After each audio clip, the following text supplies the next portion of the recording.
of the caretaker authorities arresting some perpetrators. There are also reports that plans for public sector restructuring may leave many without livelihoods, which may push them into need and further jeopardize stability. On this and on all issues, we urge the caretaker authorities to extend the hand of reassurances and trust to all communities in Syria, fostering the active engagement of all in building the new Syria. Mr. President, third point, there are significant areas outside the control of the caretaker authorities. The conflict continues, and there are also very real threats to Syria's sovereignty, unity, and territorial integrity. The northeast, as well as part of Aleppo city, remain under the control of SDF and YPG. Despite a US-brokered ceasefire near Manbij in December, there have been reports of clashes and exchanges of artillery fire between the SDF and the Syrian National Army forces in particular. Turkey has made statements indicating a clear possibility that Turkish military operations could intensify in the northeast. At the same time, channels of dialogue have been established between the caretaker authorities and the SDF, who met last week in Damascus. Public statements suggest the charting out of positions, but not yet the prospect of imminent agreement. Mr. President, I continue to call for and support the further development of all channels of dialogue and to urge all parties to find a way forward without military confrontation. We are deeply concerned by continued Israeli military presence and activity, including beyond the area of separation in violation of the 1974 disengagement agreement. Furthermore, restrictions on UNDOF's freedom of movement imposed by IDF should be lifted without delay. Attacks on Syria's sovereignty and territorial integrity must stop. Reports of the IDF using live ammunition against civilians, displacement and destruction of civilian infrastructure are also very worrying. Such violations, along with Israeli airstrikes in other parts of Syria, reported even last week in Aleppo, could further jeopardize the prospects for an orderly political transition. ISIL remains a significant concern, with ongoing ISIL activities and worries that they may seek to take advantage of security flux in some areas. US-led coalition operations against ISIL continued, including US and French targeted airstrikes. Mr. President, my fourth point, the needs of the Syrian people remain acute. Tom will obviously say more on this, but access to basic and essential services, including healthcare, water, and electricity and housing, remain enormous challenges. The obstacles to the return of IDPs and refugees remain considerable, particularly lack of livelihoods, damaged and destroyed infrastructure, and also widespread landmines, resulting in mounting casualties. I welcome the recent issuance of a new temporary general license by the United States government, but much more significant work in fully addressing sanctions and designations will inevitably be necessary. Mr. President, my fifth point. The way forward on political transition is unclear. There are positive developments to build on, but also points of concern that Syrians are expressing. The leadership initially projected that the current caretaker authorities would operate for up to 3 months in order to ensure no state collapse, followed by broader transitional arrangements. However, there are significant decisions or positions being taken that many Syrians feel should be left to a more inclusive transitional phase, such as articulating positions on the character of the state before a constitutional phase, such as issuing long-term policy decisions with regards to the security sector, or in fields such as education.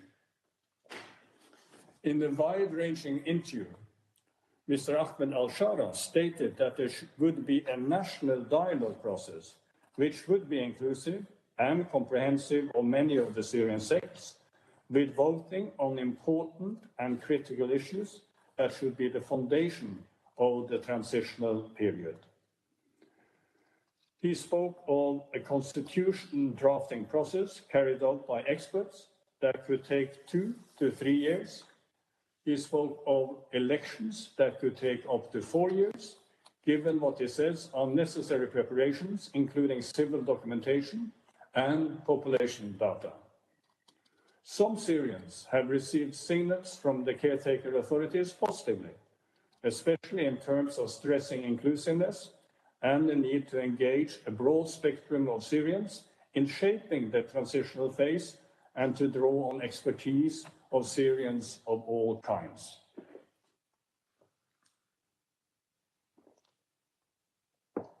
But at the same time, Mr. President, we have heard concerns at the lack of transparency on the timing, framework, goals, procedures in any national dialogue conference, as well as participation in terms of criteria for attendance and balance of representation. It is crucially important, Mr. President, that the process is not rushed and that it is well prepared and thought through. In this regard, I welcome the fact that the caretaker authorities have now clarified publicly that the conference has been delayed until an expanded preparatory committee can be formed that includes what was called comprehensive representation of Syria from all segments and governors. Mr. President, this leads to my 6th point. We are ready to work with the caretaker authorities on how the nascent and important ideas and steps so far articulated and initiated could be developed towards a credible and inclusive political transition. Further to this Council's important press statement of 17 December, I believe it is well understood that Resolution 2254 cannot be applied in a literal manner. For instance, the former regime will not be a party to any future process, and there are, of course, other examples too. Clearly, there is a need for a new approach and modes of thinking on many fronts. But that being said, there is a wide consensus that the transition does still need to achieve the main things that Resolution 2254 laid out. First, a credible, inclusive and transparent Syrian-led and owned transition. And on this, let me be clear, Mr. President. I do not believe any Syrian is asking for quotas based on sect or ethnicity or importing models from other countries, but rather including the broader spectrum of Syrian society and Syrian parties so as to inspire public confidence in the transition. Second, ensuring a credible, inclusive and non-sectarian transitional government. Third, a new constitution prepared through a credible and inclusive process. Fourth, free and fair elections, inclusive of all Syrians, in accordance with international standards. Mr. President, Syrian women these past weeks have reinforced their expectations and intent to participate in decision-making throughout the transition process and beyond, at national and local levels. They stress their expectation that any constitutional revision safeguards women's rights and evolved roles and status. Syrian women have much to contribute, and the country should grasp this collective capacity fully. Mr. President, let me also stress that the call for justice, accountability, and reparation is being strongly echoed across different spectrums of society and is a necessary and fundamental safeguard to sustainable peace and social cohesion. This is a long process, obviously, but immediate practical steps are necessary, such as access and authorization for specialized organizations, both local and international, to undertake their work on preservation and documentation. Syrians have accumulated years of work on these issues that must be built on and optimized. So too has the United Nations, including the International Impartial and Independent Mechanism, the Commission of Inquiry, and the newly established independent institutions on missing persons, all of which have a fundamental role to play today. Mr. President, the points I have described are widely shared among a broad spectrum of Syrians, civil society activists, women, and political forces. I take good note of the fact that the caretaker authorities' leadership have spoken of the need for inclusiveness, including participation from different components, as well as the need for a new constitution and elections. There are therefore tremendous opportunities for building a foundation for lasting peace and stability in Syria. But, Mr. President, missteps and missed opportunities could pose risks to Syria's future and plant seeds of instability. But I do believe that common ground on these issues could readily be developed in a dialogue with the caretaker authorities. And there is genuine expertise and support that can be made available to support a Syrian-led process. Mr. President, I also firmly believe that working on an inclusive political transition is the most effective means to inspire confidence and ensure that Syria quickly receives the economic support that it desperately needs, which requires in turn a smooth end to sanctions, appropriate action on destinations too, and major funding, including for reconstruction. I have informally and formally sought to follow up with the caretaker authorities on the transition and all related issues in an open manner and in partnership, and I believe it is vital that this take place. In order to provide all necessary engagement and support, we are already moving to strengthen the presence and expertise of our political mission in Damascus. And there is active UN planning to ensure delivery as one across all themes of potential support to a credible and inclusive transition. My Deputy Special Envoy Rochdi and many members of my team are in Syria to follow up and to conduct further outreach with a wide range of Syrians. And, Mr. President, I would hope to return to Damascus at the earliest possible time. Thank you, Mr. President.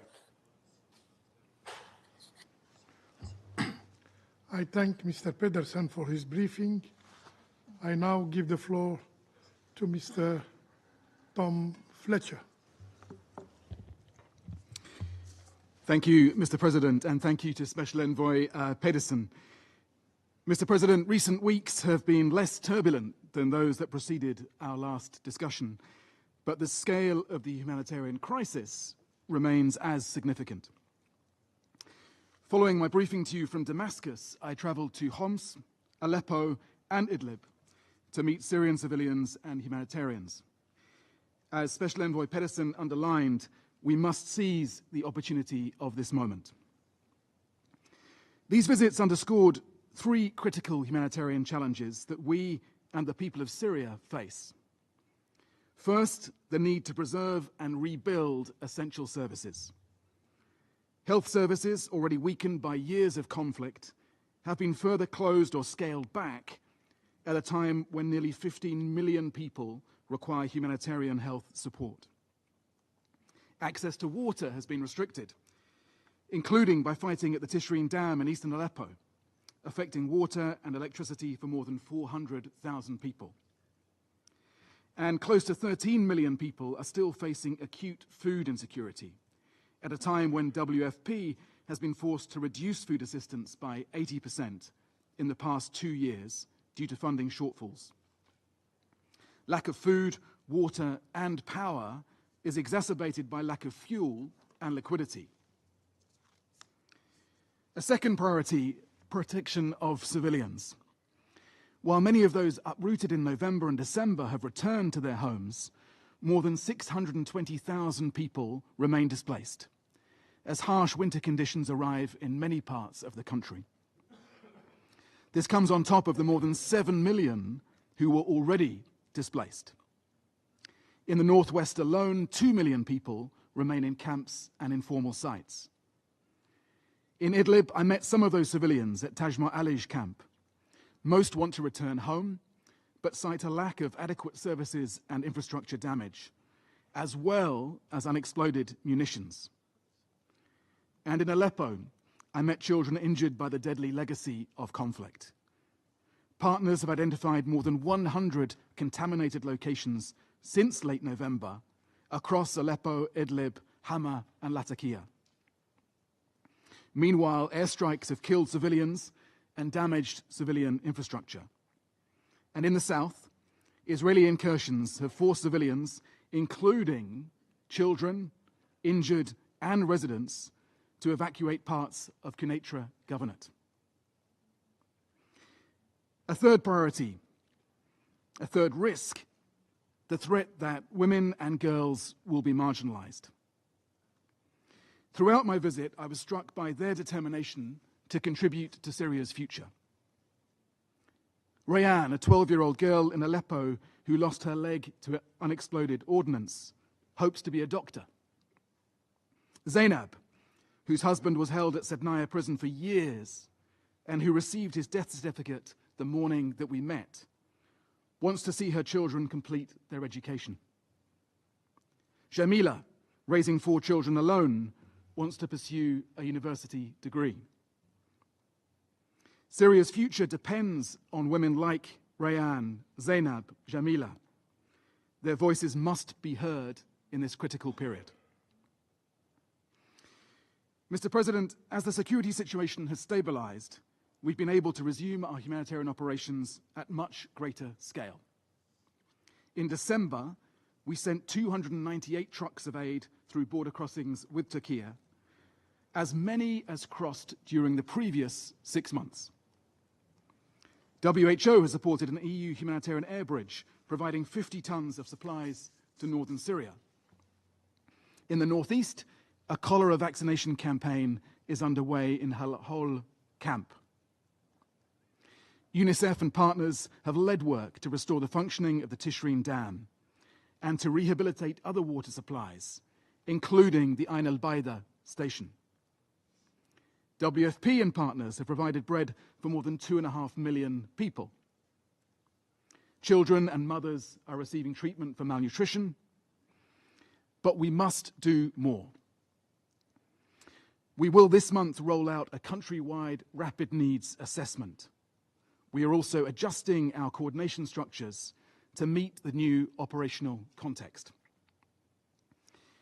Mr. President, as ever, I have 3 asks of the Security Council.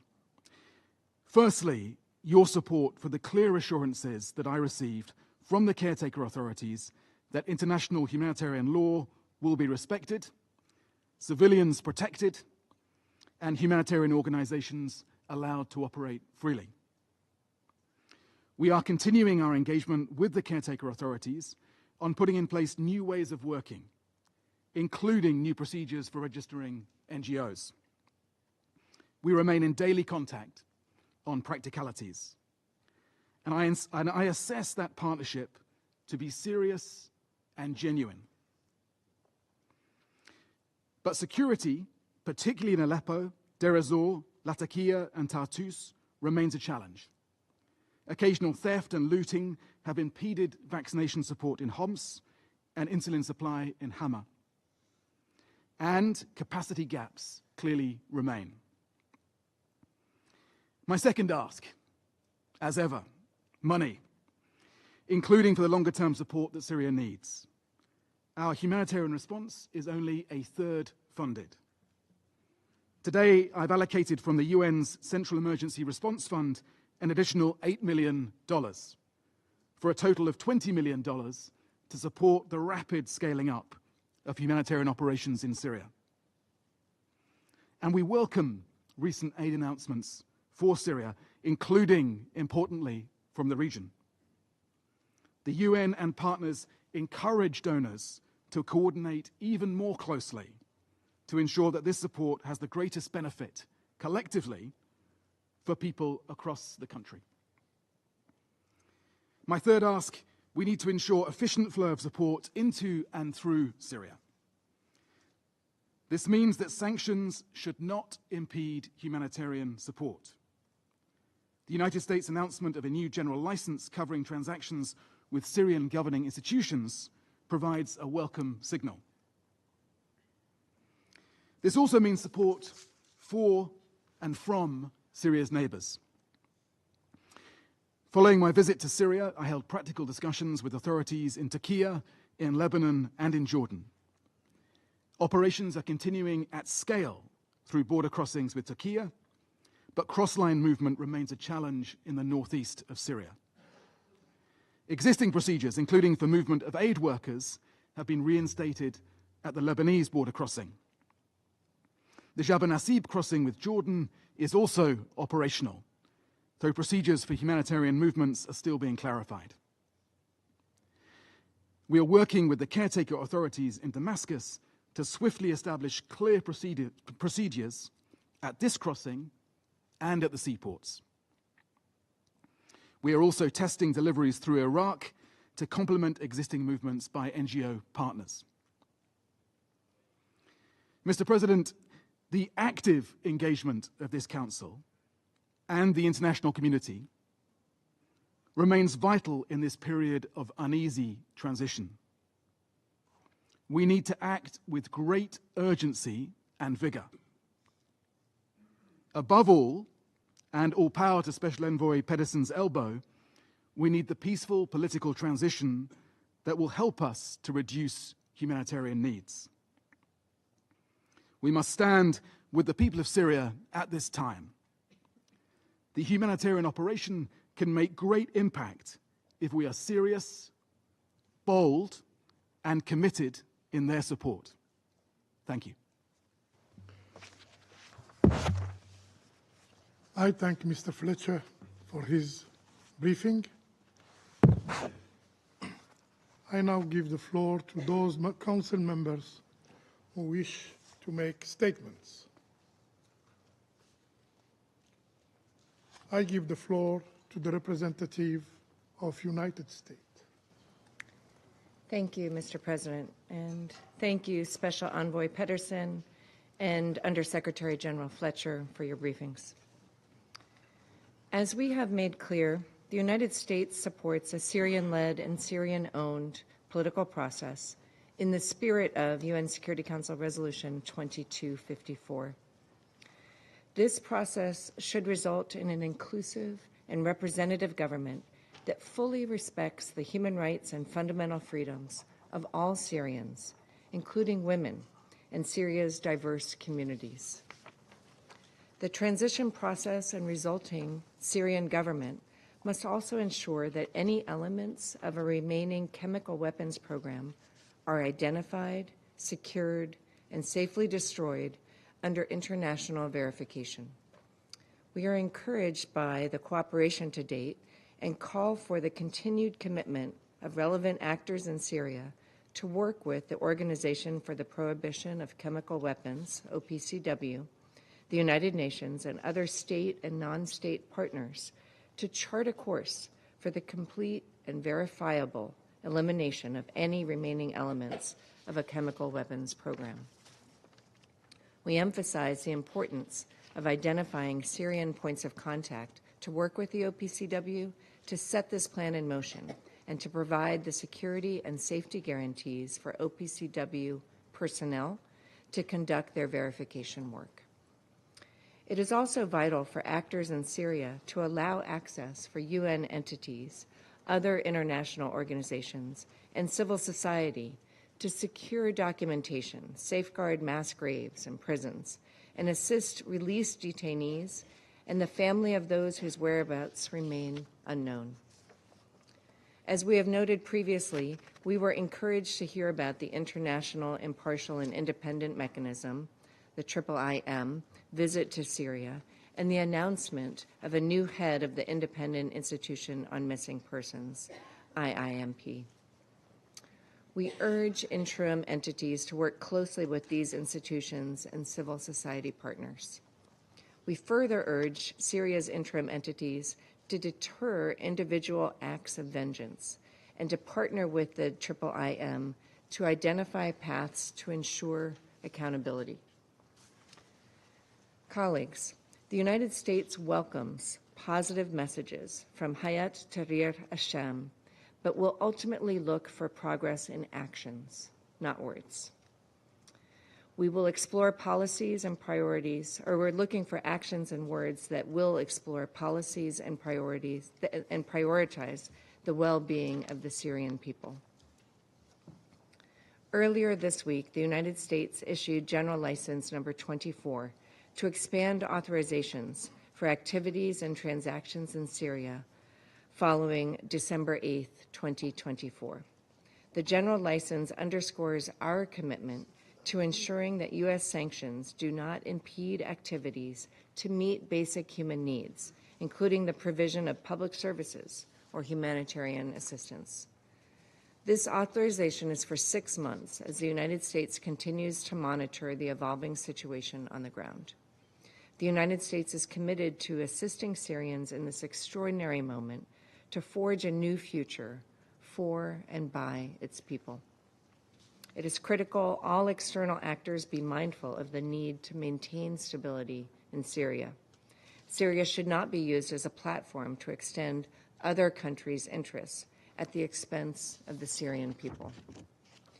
Syria's interim entities must ensure the country does not pose a threat to its neighbors, serve as a base for terrorism, or give refuge to groups like the Islamic State or Daesh. In northeast Syria, maintaining the security of detention facilities and displaced persons camps and repatriating foreign nationals remain integral to prevent ISIS's resurgence and promote stability in the region. We look forward to helping secure a brighter future for the Syrian people who desperately need our support and help Syria reclaim its rightful place regionally.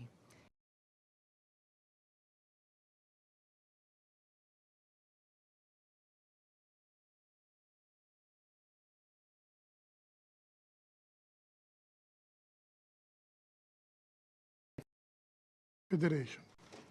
Mr. President, we thank Special Envoy Pedersen and the head of OCHA, Tom Fletcher, for their briefings on the situation in the Syrian Arab Republic, the developments in which are being closely followed by the entire international community.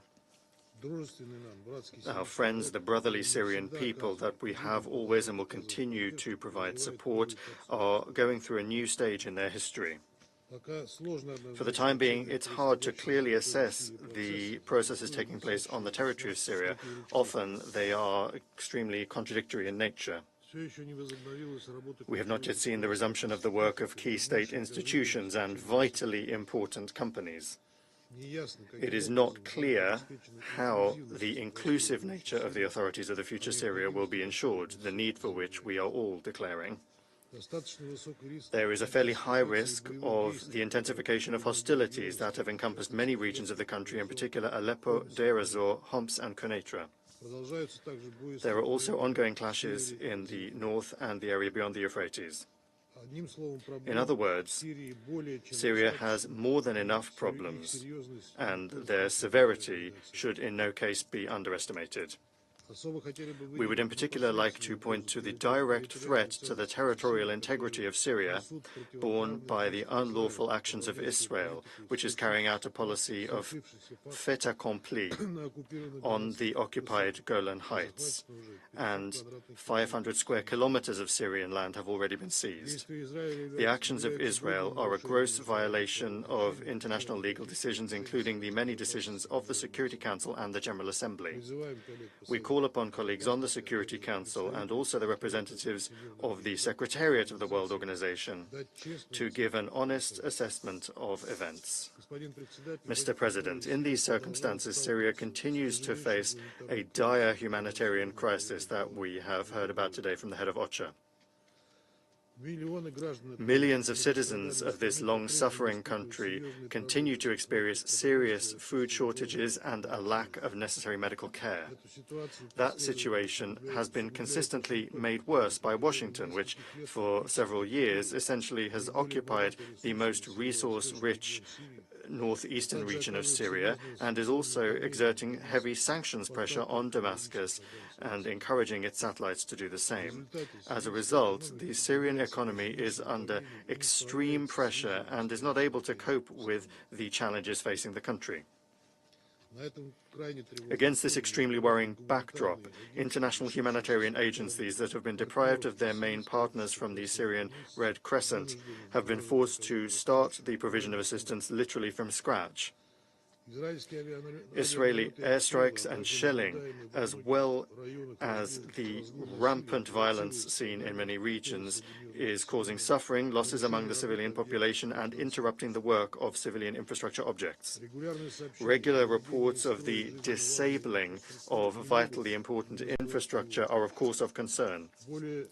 More than 400,000 people in the suburbs of Manbij and Kobani have been left without water and electricity after the hydroelectric power plant at Tishreen stopped working. In the southern part of Idlib and the north of Hama, power grids and roads have been destroyed. Hospitals and primary medical care centers in general across the country are extremely overburdened. In this connection, the primary aim of the new Syrian authorities is we see as being stopping the bloodshed that is lashing the country. The events are not adding to stability, and the past month has forced hundreds of thousands of ordinary Syrians to leave their homes.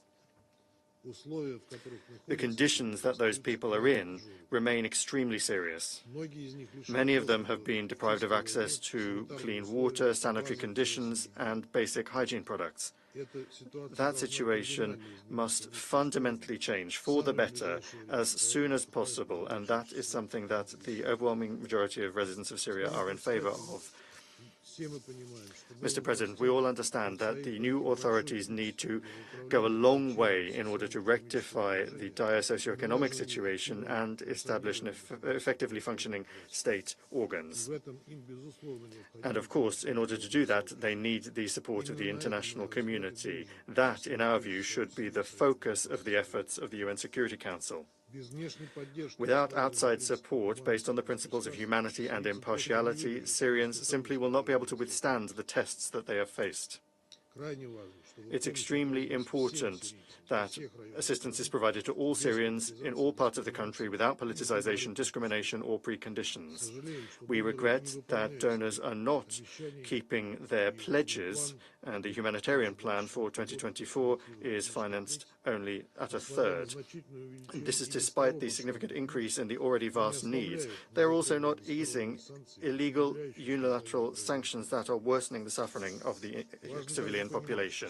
It's also important to understand that the Syrian events did not take place in a vacuum. They took place against the backdrop of the ongoing unprecedented escalation of violence in the region that began from Gaza and extended to the West Bank, Lebanon, Syria, and Yemen. The extremely dangerous, provocative rhetoric against Tehran is also not abating. In our view, particular responsibility is borne here by the USA, which has blocked all decisions for a ceasefire in Gaza so as not to prevent West Jerusalem from continuing its military operation there. We regret that, because of Washington, the Council has still not been able to fulfill its direct mandate for the maintenance of peace and security. Mr. President, we all also understand very well that Syria will not have a worthy future unless there is a resilient political process. In these circumstances, the key provisions of the Fundamental Security Council Resolution 2254 on the political transition remain fully relevant, as well as the inclusive nature of the political process. Of continued relevance are the demands in the resolution to respect the sovereignty, independence, unity and territorial integrity of Syria. Impinging upon those foundations or attempts to replace them are unacceptable and could have irreversible consequences for the future of this country. We are convinced that Syrians and Syrians alone, through an inclusive national dialogue, must determine the future of their country, and we call upon all responsible members of the international community to strictly adhere to this approach and to provide the people of Syria all the assistance they need. At the same time, it is unacceptable for there to be any competition among the key external players and neighbors of Syria, the advancing of self-serving agendas or geopolitical interests in the Syrian arena. In this context, we support the efforts of Special Envoy Pedersen for nationwide de-escalation, the resumption of the political process with UN mediation, and the convening of an international conference on Syria with a broad range of participants. Unless all of these approaches are consolidated, the building of a new Syria will be doomed to fail. We very much hope that the Special Envoy will be able to ensure a worthy role in the Syrian settlement for the UN. That would be in line with the long-term interests of this country, the Middle East, and the entire international community. Russia stands ready to participate in those efforts for the sake of the Syrian people and its neighbors. We intend in particular to continue to provide the Syrian people with all sorts of assistance, including through specialized international agencies, through the supply of humanitarian assistance, the reconstruction of social infrastructure objects destroyed during the conflict, and the creation of a material basis for the return of Syrian refugees and internally displaced persons. Thank you. I thank the representative of the Russian Federation. I now give the floor to the representative of Denmark. Thank you, Mr. President. I would like to thank Special Envoy Pedersen and Under-Secretary General Fletcher for their briefings and also for their strong engagement on this file in the past intense weeks. Exactly 1 month ago, a new day dawned in Syria. The world watched in astonishment as the fall of the Assad regime inspired hope in millions of Syrians. The hope of a bright and just future for all Syrians to live in freedom and dignity, and future in which the stability, sovereignty, and territorial integrity of Syria is upheld. Denmark shares that same hope and stands firmly in solidarity with the Syrian people, who for more than half a century suffered under a brutal dictatorship. Mr. President, there are many facets of this new developing situation, but let me focus on 4. First, the humanitarian crisis in Syria remains extremely dire. As we heard from the USG this morning, even reports of more aid coming in, the combination of winter weather and severe underfunding of the humanitarian response plan leaves millions of Syrians lacking basic means to survive. Denmark has scaled up our funding for Syria, and we urge all donors to do the same. Aid deliveries through all possible means must continue and increase. Humanitarian access to and through areas affected by the conflict must also be ensured. We thank Switzerland for their tireless efforts as the humanitarian penholder on this file and assure the Council of Denmark's steadfast commitment to improving the humanitarian situation across Syria as we take over this role. Second, Mr. President, only with justice can the deep scars of more than a decade of violence begin to heal.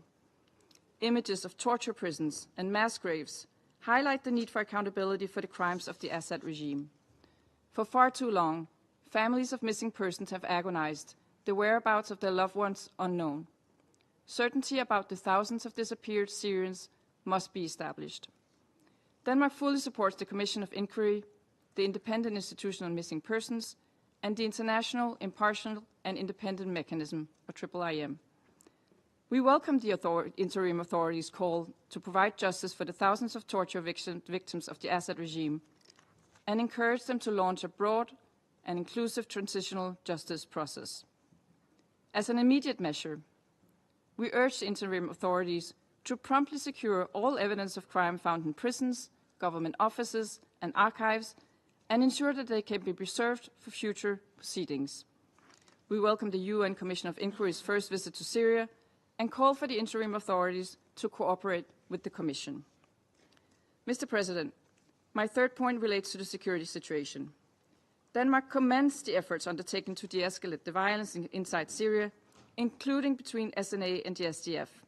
De-escalation is the first step on the path to political dialogue. Denmark also underscores the importance of the continued fight against terrorism. Terrorist groups such as ISIL or Daesh, Al-Qaeda and their affiliates should not be allowed to take advantage of the situation and regain momentum. Denmark has been committed to combating ISIL since the group's emergence. We remain vigilant in hindering a resurgence in ISIL attacks in the region and globally. Denmark reiterates its full support of UNDOF and underlines that Israel must withdraw from the area of separation. While we recognize legitimate Israeli security concerns, UNDOF must be allowed to move freely and implement its mandate unhindered. We urge all parties to comply with their obligations in that regard. Our overarching goal must be a safe and secure Syria. To achieve that, we need to scale up long-term and sustainable support for early recovery. This can help consolidate and expand the security gains made and mark the beginning of a new era with a safe Syria, where those who could choose to return home receive the support they need. Finally, Mr. President, at this critical time in Syria, an inclusive political process must be front of mind for all of us. Denmark fully supports a Syrian-led and Syrian-owned political process in the spirit of Security Council Resolution 2254. It is paramount that the Council remains united in this regard. And let me be clear, inclusive peace leads to durable peace. The political process must incorporate all parts of Syrian society. In particular, Syrian women must be in the room and at the table when the future of their country is shaped. This is not only the right thing to do, it's the smart thing to do. Because as the Special Envoy said this morning, Syrian women have much to contribute with. Likewise, we called for the representation of youth and for minorities. Denmark fully supports the work of Special Envoy Petersen and his call for an inclusive political dialogue. We encourage the interim authorities to heed this call and urge them to share a clear roadmap for a credible and inclusive transition. That includes the build-up of institutions and drafting of a new constitution on the basis of a broad national dialogue. Mr. President, in closing, the challenges facing Syria are great. They're interconnected, but they're not insurmountable. Recent developments offer a rare opportunity for peace. Peace for a country which has endured far too much violence over far too long. The past 13 years have been heartbreaking, but now there's a chance for a new beginning. It is incumbent upon all actors, including this Council, to seize this opportunity. Colleagues, this is a chance that simply cannot be missed. Denmark is fully committed to working to this end, to support a Syrian-led political process that includes all parts of Syria's society, that paves the way to a peaceful and stable future for all Syrians. Thank you. I thank the representative of Denmark, and I give the floor to the representative of the Republic of Korea. Thank you, Mr. President. I'd also like to thank Special Envoy Pedersen and OCHA USG Tom Fletcher for their timely briefings and their tireless and dedicated efforts. The choices we make today, big or small, will shape Syria's trajectory for decades to come. Thus, it is essential to think beyond the present crisis and make decisions that will stand the test of time. I would like to make the following points in this regard. First, all hostilities across the country must cease. As Syria emerges from 14 years of brutal conflict, it is crucial that no party reignites hostility or deepens tensions for their parochial or short-sighted interests. On that note, the IDF's expansion beyond the demilitarized buffer zone and the Israel Prime Minister's directive for the IDF to remain in Mount Hermon until at least the end of 2025 is concerning. These actions mark the first occupation of new Syrian territory since the 1970s, an explicit violation of the 1974 agreement and the blatant obstruction of the mandate of UNDOF. And this places the Syrian caretaker government in a difficult position, as it strives to establish legitimacy at this critical juncture. Such Israeli actions against Syria's territorial integrity must cease as soon as possible. Also worrisome is the continued fighting in northern Syria between the SDF and SNA, which undermines prospects for a peaceful and inclusive transition while offering Daesh maneuvering space to rebuild and recruit. We urge international actors to exercise influence over the parties to immediately halt the violence and seek a constructive and mutually acceptable solution. Second, all relevant actors on the ground must prioritize actions to counter Daesh's resurgence. Experts, including the monitoring team of the 1267 Committee, repeatedly warned of this threat last year, yet such warnings seem unheeded. SDF and the Syrian military facilities have been consistently attacked over the last month, weakening their ability to contain Daesh. Meanwhile, reports indicate that Daesh's resurgence in Syria has resulted in closer coordination with its international operatives beyond its border. Halting this cross-border threat must become an immediate priority for all concerned parties. Third, we urge the caretaker government to align its ongoing transitional efforts with Resolution 2254, which remains a cornerstone of the peaceful and inclusive transition of Syria. The Assad regime's collapse itself does not constitute the implementation of the resolution. Rather, it is merely a starting point.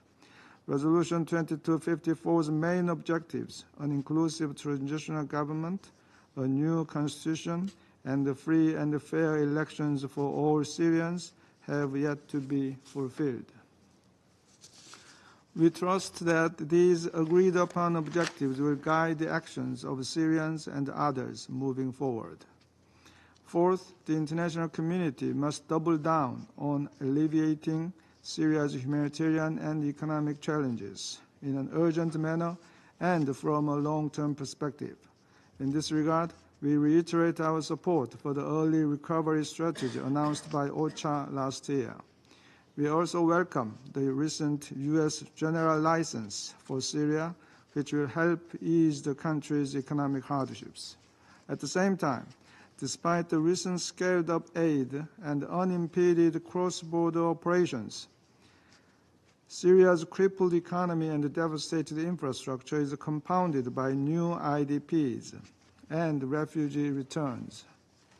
Recognizing UNHCR's call on all states to respect the principle of non-refoulement at all times, we hope that the international community's enhanced engagement on early recovery implementation will lay the favorable foundation for the safe, voluntary return of Syrian refugees.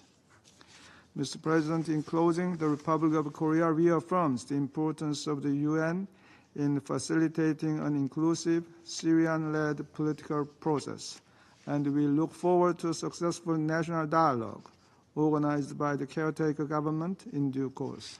I thank you, Mr. President. I thank the representative of the Republic of Korea. I now give the floor to the representative of China. Thank you, President.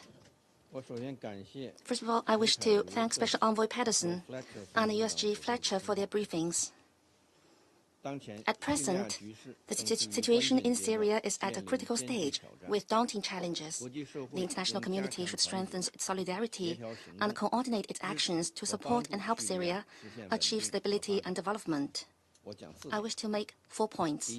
First, China supports a Syrian-led and Syrian-owned political process in accordance with the spirit and principles of Council Resolution 2254. The international community must effectively respect Syria's right to pursue a path of development in line with its national conditions and allow the Syrian people to decide on their country's future based on their will.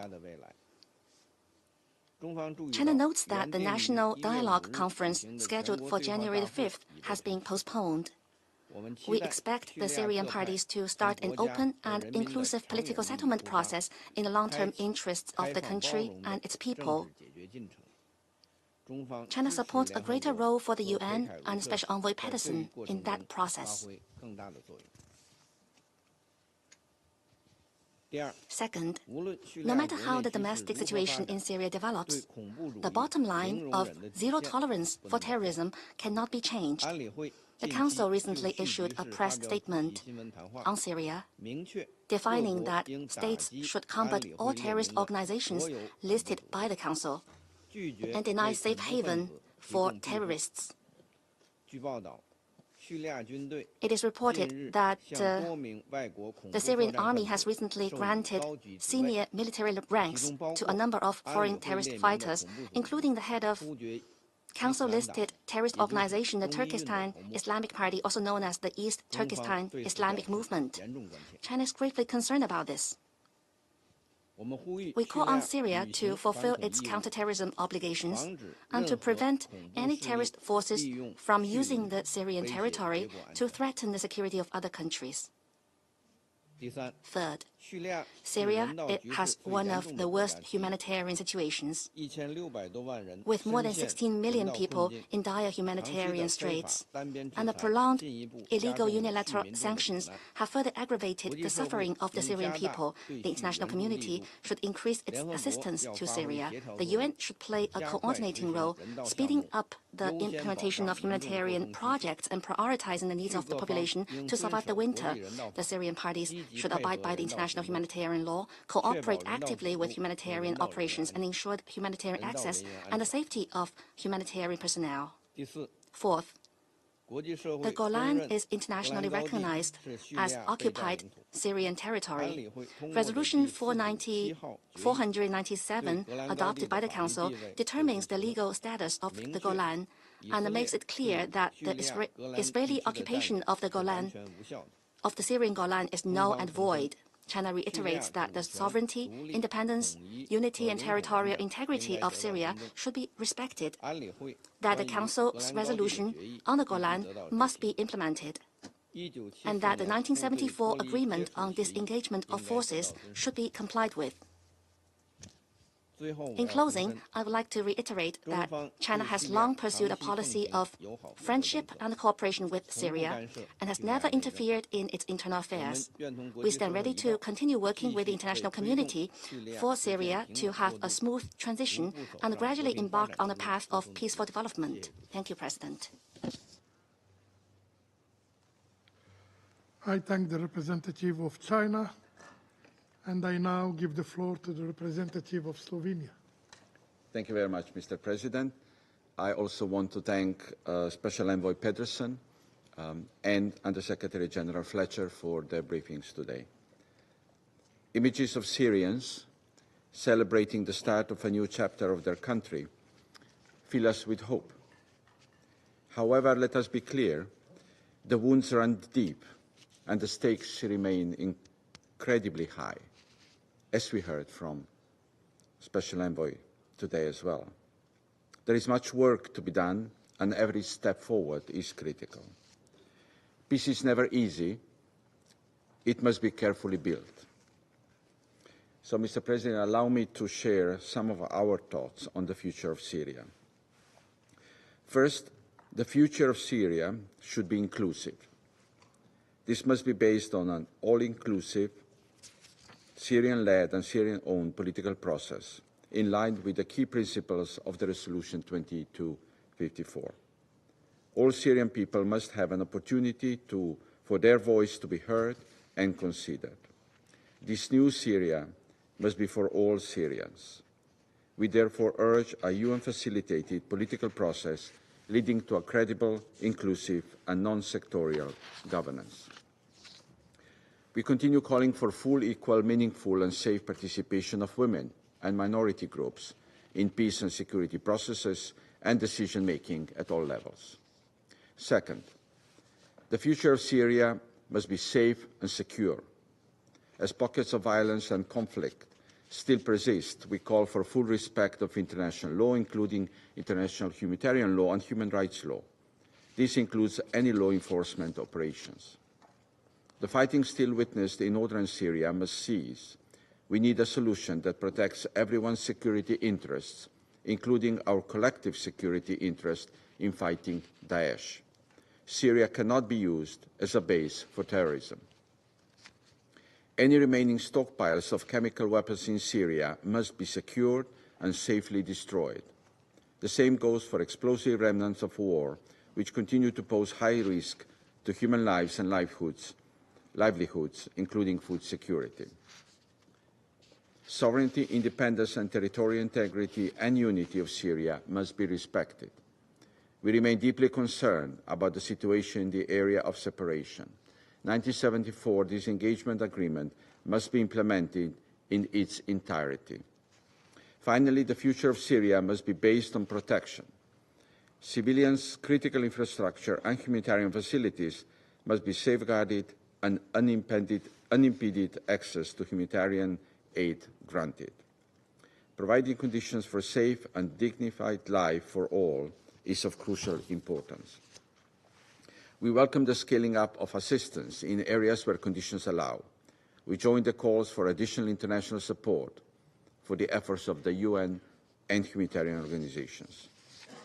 We also call for respect and protection of human rights, in particular for the rights of women and girls and of minorities. With a high number of detained, abducted, and missing persons, it is crucial that all Syrians know the fate of their loved ones. Answers for families of the missing will open path to closures at individual level and reconciliation at a society level. A fundamental element of lasting peace is also accountability. We welcome recent visits of the Commission of Inquiry and IIIM in the country and call on all relevant actors to cooperate fully with these institutions. We also underline the importance of preserving evidence, including physical and digital records of former detention centres, and to protect gravesites, cemeteries, and morgues. Mr. President, opportunities lie ahead as the process of shaping a new Syria finally begins to take its place. We sense a wave of optimism, and we welcome encouraging signals from the caretaker authorities. However, while statements may sound promising, their true value lies in the actions that will follow. Thank you. I thank the representative of Slovenia. I now give the floor to the representative of Panama. Mr. President, my delegation would like to thank the presidency of this council for convening this meeting, as well as the Under-Secretary General for Humanitarian Affairs and Emergency Relief Coordinator, Mr. Tom Fletcher, and the Special Envoy of the Secretary General for Syria, Mr. Geir Pedersen, for the very valuable briefings. Panama is concerned about the complex and changing situation in Syria, and we take note of the updates from the field, particularly with regard to the process of dialogue. We reiterate the urgent need to put an end to hostilities, and we underscore that stability in Syria is essential in order to guarantee security and peace throughout the entire region. Panama supports the efforts of the Special Envoy of the Secretary General for Syria, Mr. Geir Pedersen, and we firmly support a peaceful political transition that is led by the Syrian people, founded on the principles of inclusion and transparency, leading to a new constitution and free and fair elections.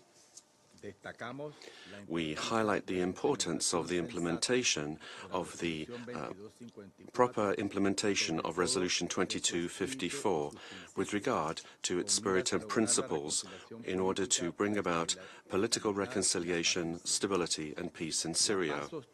Sustainable peace in Syria will only be possible if it is built on a focus that reflects the aspirations and the diversity of its people, respecting cultural, religious, and ethnic traditions that make up the social fabric of the country, recognizing and guaranteeing the rights of women and of girls and their role in maintaining peace and in the post-conflict reconstruction process, and also ensuring the inclusion of all communities in the building of their future.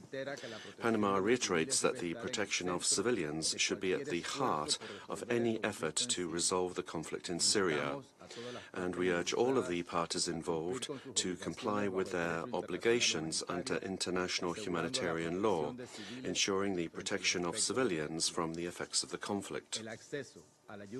Access for humanitarian assistance, unrestricted access, is fundamental in order to address the urgent needs of millions of Syrians affected by the conflict. Reconciliation and reconstruction in Syria will only be possible if priority is given to the needs of all civilians. We express concern at the unstable situation in the area of operations of the United Nations Disengagement Observer Force, UNDOF. This is a situation referred to in the Secretary-General's report of the 2nd of December 2024. Panama supports the Separation of Forces Agreement of 1974 and its complete implementation, and we call upon all the parties to respect this agreement and abstain from any activity which would compromise the safety of the Blue Helmets. Panama highlights the importance of the role it plays in international peace and security, preventing non-state actors gaining access to weapons of mass destruction. For Panama, the Chemical Weapons Convention is a fundamental pillar of global efforts to guarantee collective security. This is why Panama fully supports the work of the Technical Secretariat of the OPCW, and we underscore the importance of guaranteeing the conditions which are necessary for the organization to be able to move towards the total elimination of the chemical weapons program in Syria. Panama reiterates its support to UN specialized agencies to make progress in the search for those detained and disappeared, as well as the collection of evidence. This process will be key in order to bring about justice and accountability, which will contribute to consolidating the process of political transition. Mr. President, Panama will continue to support inclusive and sustainable solutions which give a priority to regional stability, the protection of civilians, and respect for international law. Thank you very much. I thank the representative of Panama. I now give the floor to the representative of Greece. Thank you, Mr. President. I would also like to thank Special Envoy Mr. Peterson and Under-Secretary General Mr. Fletcher for the detailed briefings. Their participation here sheds valuable light on the issue at hand. Mr. President, Greece welcomes the fall of Assad's authoritarian regime in Syria in what constitutes a watershed moment for the country and the region. However, the situation on the ground is fluid, and it comes both with opportunities and risks. Hopefully, in the wake of this momentous development, Syrians deserve peace, a peace that must and can only be assured through an orderly and fully inclusive political transition towards a legitimate, representative and non-sectarian government based on democratic legitimacy in the spirit of UN Security Council Resolution 2254.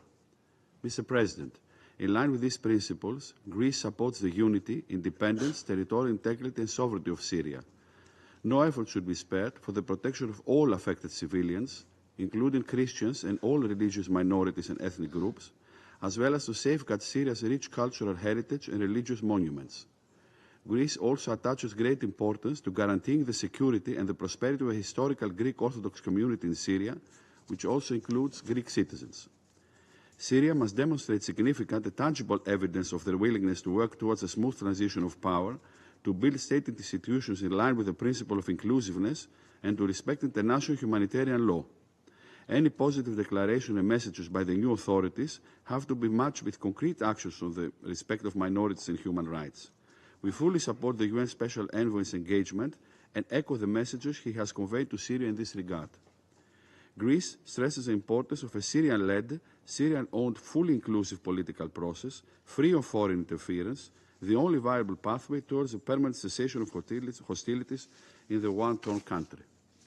In this vein, we strongly encourage Syria to work with the UN Special Envoy with the goal of producing a clear roadmap and a timeline for a political transition process and constitutional reform in spirit of Resolution 2254. Mr. President, Greece remains ever vigilant regarding the increasing risks of ISIL and other terrorist group resurgence in the country, including the risks of foreign terrorist fighters in Syria and the wider region. Syria must also abide by all relevant resolutions of the Council regarding non-conventional weapons and cooperate with the international community, particularly on chemical weapons stockpiles. A key priority should be facilitating the safe and voluntary return of Syrian refugees to their home, which they have craved for far too long and which is a recognized priority of the international community.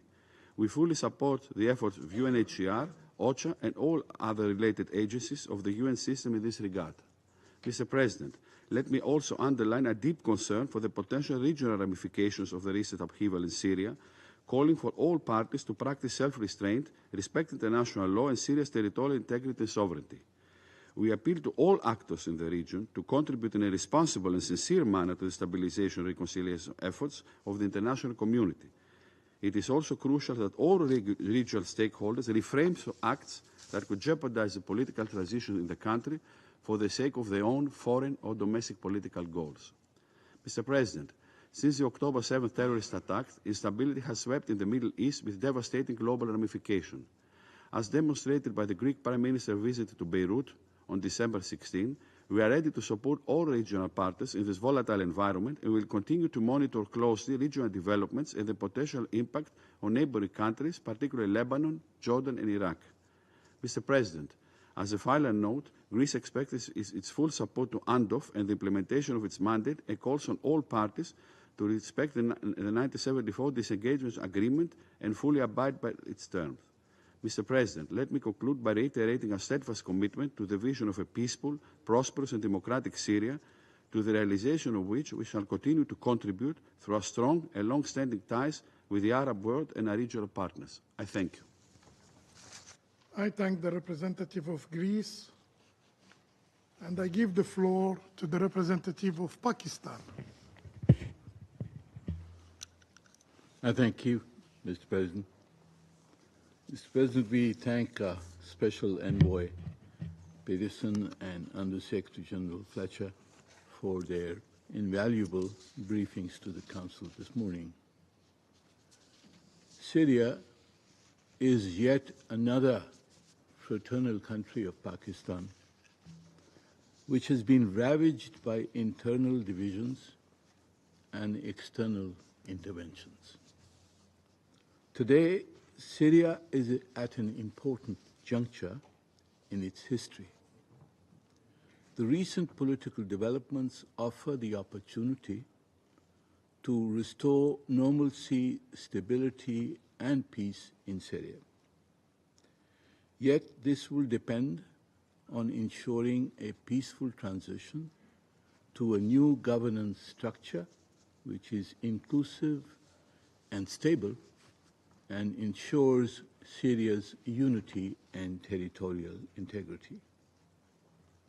Mr. President, I would like to make 5 points. First, Pakistan welcomes the positive statements and assurances from the leaders and representatives of the new interim government. These must be translated into policies and implemented in practice. Political inclusivity and representative governance should be achieved through a Syrian-led and Syrian-owned process based on the principles of Resolution 2254, with the support of the United Nations Special Envoy as well as of the Security Council. Second, the international community and this Council must address the danger of terrorism within and from Syria, especially in view of the still unsettled parts of the country. The antecedents of some of the groups and the reported presence of foreign fighters dictates caution. Any resurgence of Al-Qaeda or ISIS and their affiliated groups cannot be accepted. The monitoring team of the 1267 Sanctions Committee should continue to follow and report on the situation. This would also provide the basis for the easing and eventual elimination of the Syria-related sanctions. The Council should also seek objective information on the alleged presence of chemical weapons or capabilities in Syria. Third, we must address Syria's massive humanitarian crisis immediately and unconditionally. 17 million Syrians, more than 70% of the population, are in need of humanitarian support. Over 13 million Syrians have been displaced, 7 million internally, and 6 million abroad. The recent escalations have further added to these needs, with more than 1 million people displaced in a few weeks' time. The UN Humanitarian Response Plan, which is only 33.3% funded, must mobilize all the resources required to meet the urgent needs of the Syrian people, including for the safe and dignified repatriation of Syrian refugees, notably the millions in Turkey. We welcome the scaling up of the UN-led humanitarian operations, as we have been informed today by Under-Secretary General Fletcher. Fourth, Syria's sovereignty and territorial integrity must be restored. Israel's occupation of the Syrian Golan Heights is illegal and null and void, as declared by Security Council Resolution 497. The Council must demand Israel's complete and full withdrawal from the Golan Heights. We strongly condemn Israel's further incursion into the separation areas established under the 1974 disengagement agreement and its attacks on UNDOF peacekeepers. This incursion must end forthwith and the safety and security of UN peacekeepers assured. In this context, an immediate end to Israel's aggressive actions in Gaza and the wider Middle East is also essential for the stabilization of the situation in Syria and other parts of the region. Fifth, the international community should help the new Syrian authorities to revive Syrian institutions and implement plans for the early reconstruction of their devastated country. The necessary exemptions from sanctions should be issued to enable such reconstruction.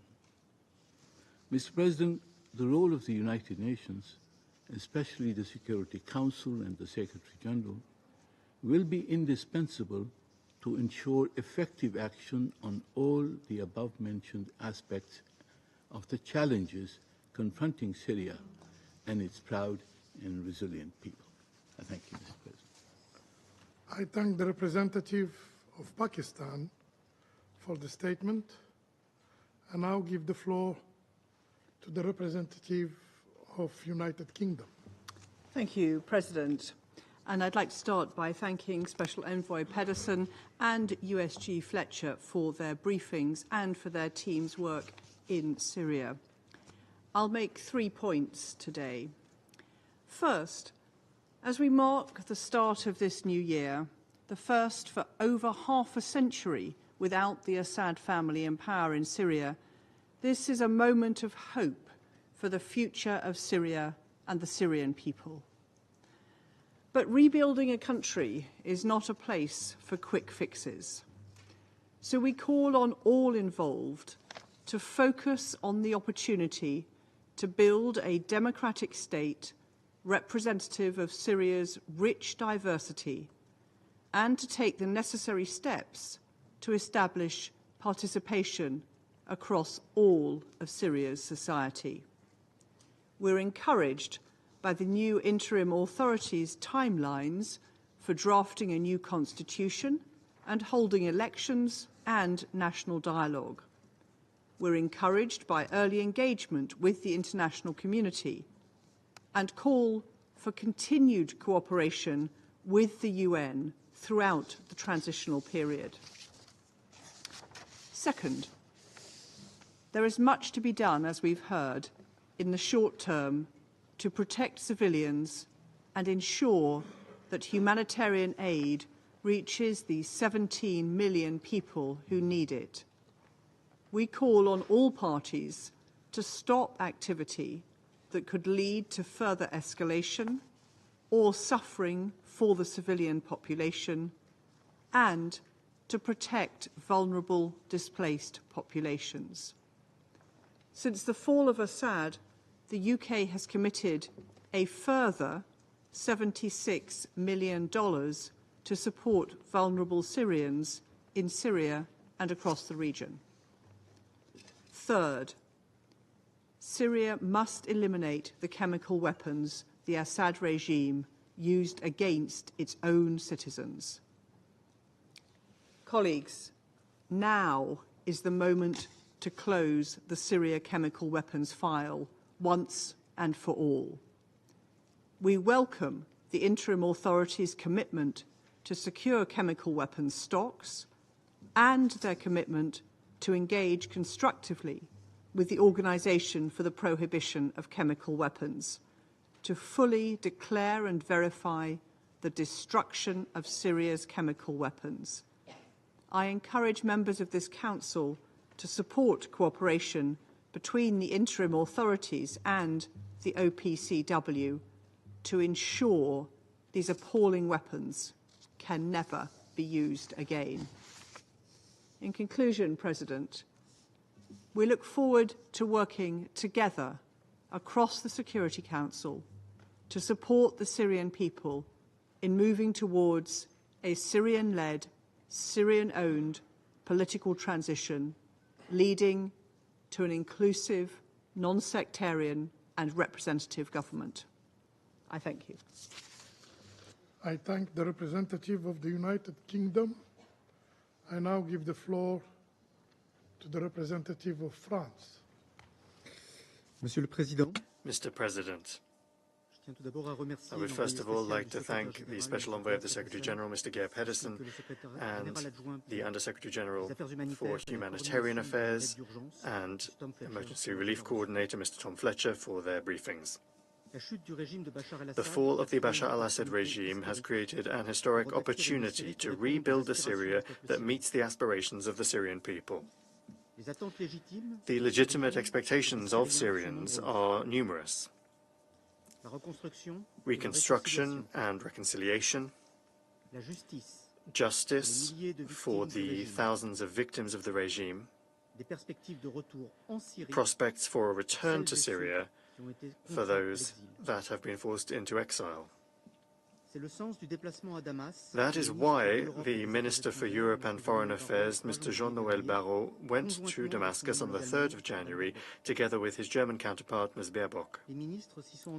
The ministers spoke with the de facto authorities, they spoke to civil society, and they visited Serdnaya prison. That visit bore witness to the horrors that the Syrian people have endured. Mr. President, in the immediate term, the sound of guns across the country must fall silent. This is essential in order to end the suffering of Syrians and to sustainably build the country's future.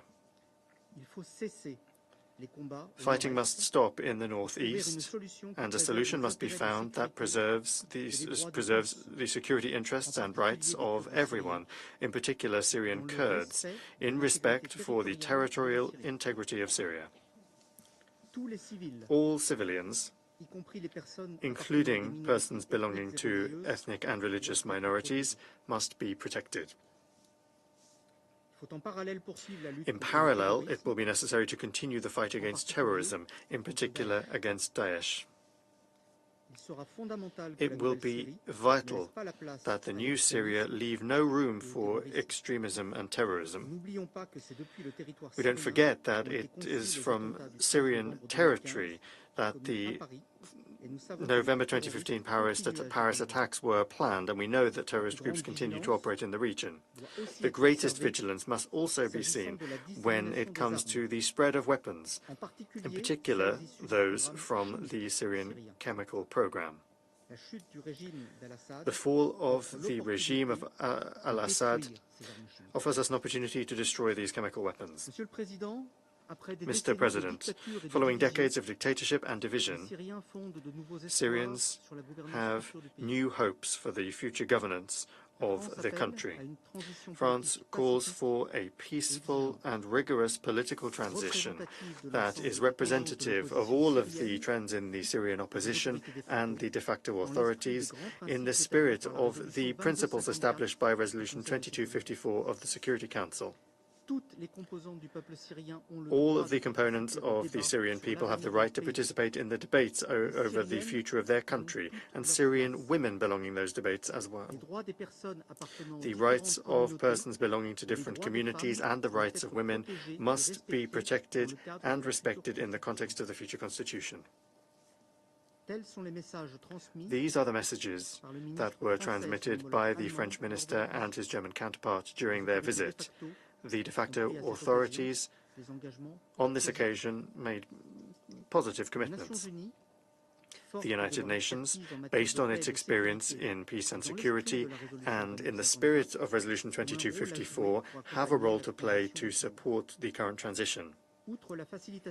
In addition to facilitating the political process, the mechanisms established in Geneva to combat impunity and to search for missing persons will contribute to accountability, which is a key element in reconciliation.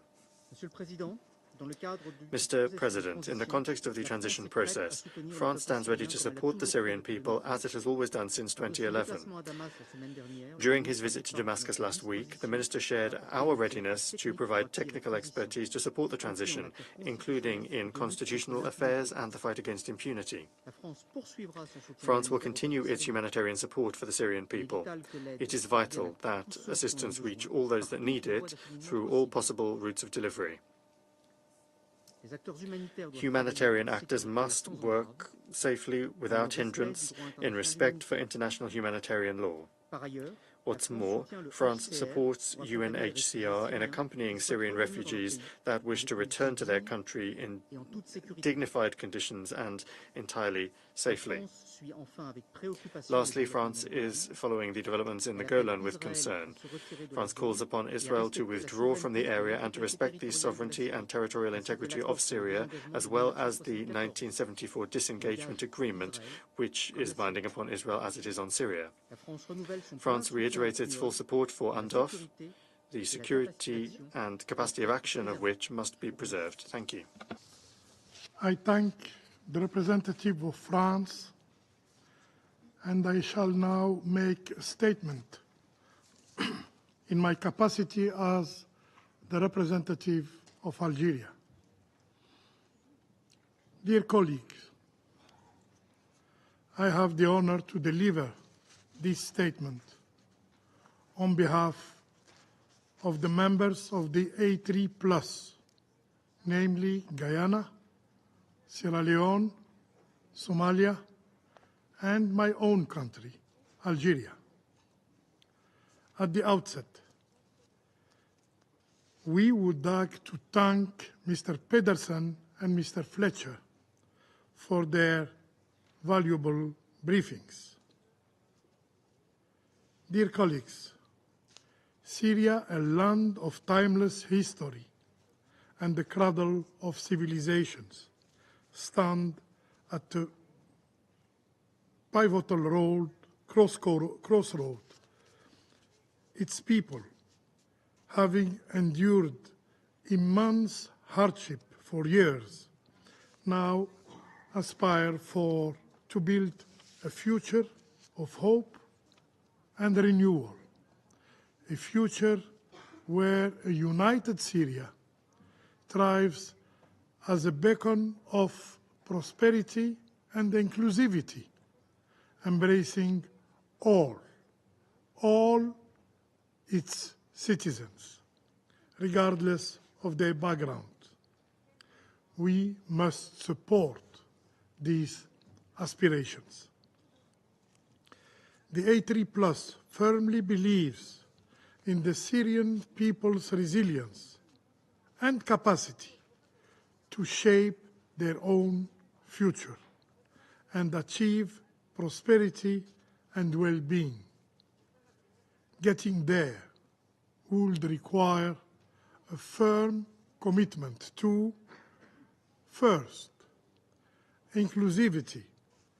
We must maintain steadfast support for an inclusive, Syrian-owned and Syrian-led political process under the UN auspices, in line with the principle of Security Council Resolution 2254, building a brighter future for Syria requires the meaningful participation of all Syrians, especially women and the youth. Second, Syria's unity, independence, sovereignty, and territorial integrity. The A3+ remains steadfast in upholding these principles.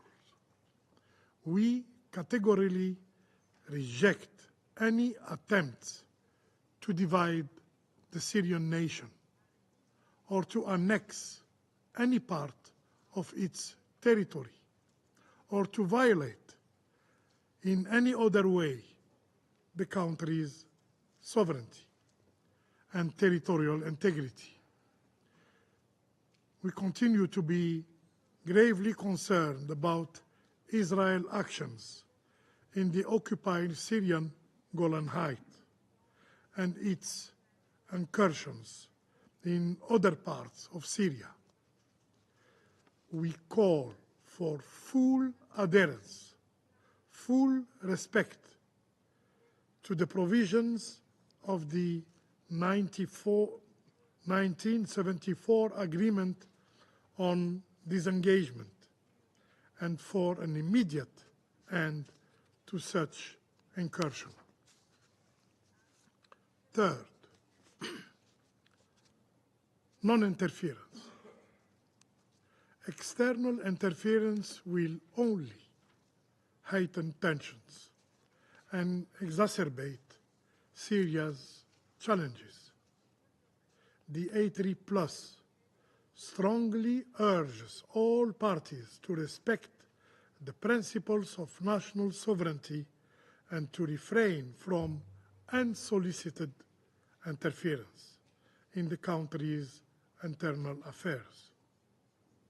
Fourth, counterterrorism. Instability is fertile ground for violence and terrorism, further destabilizing the region.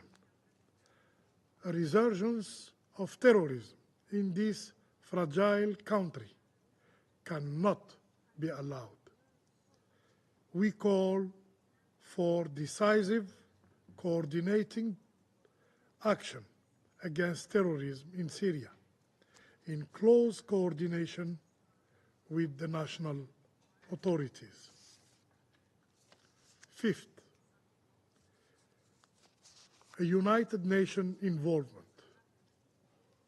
The A3 Plus reaffirms its unwavering support for the efforts of the Special Envoy to contribute to a smooth and inclusive transition in Syria. We call on all actors to engage constructively with him in this vital endeavor, demonstrating a shared commitment to Syria's stability and future. Dear colleagues, after almost 14 years of devastating conflict, the Syrian people deserve the unwavering support and solidarity of the international community.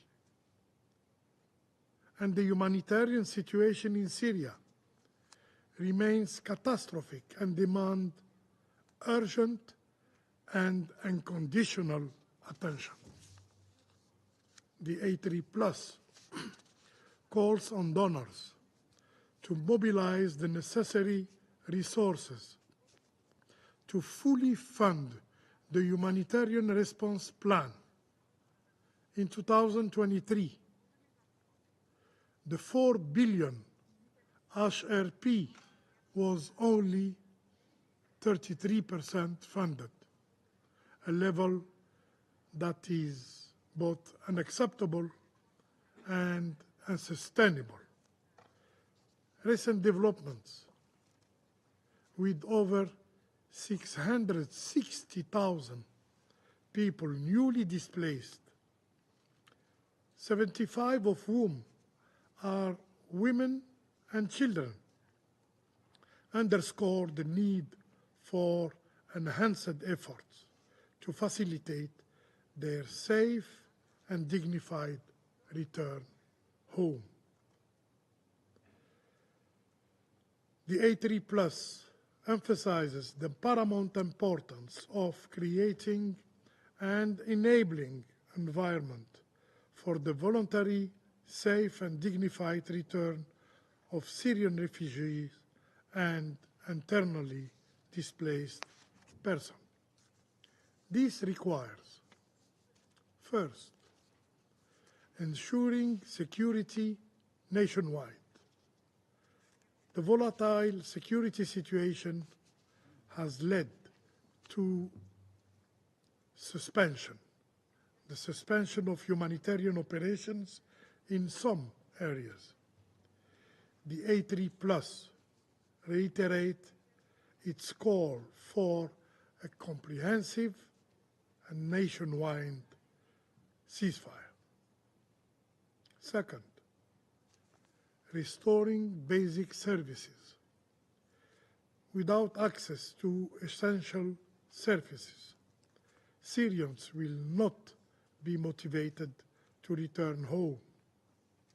We urge all stakeholders to support the implementation of an effective early recovery strategy that provides the necessary resources for Syrian livelihood.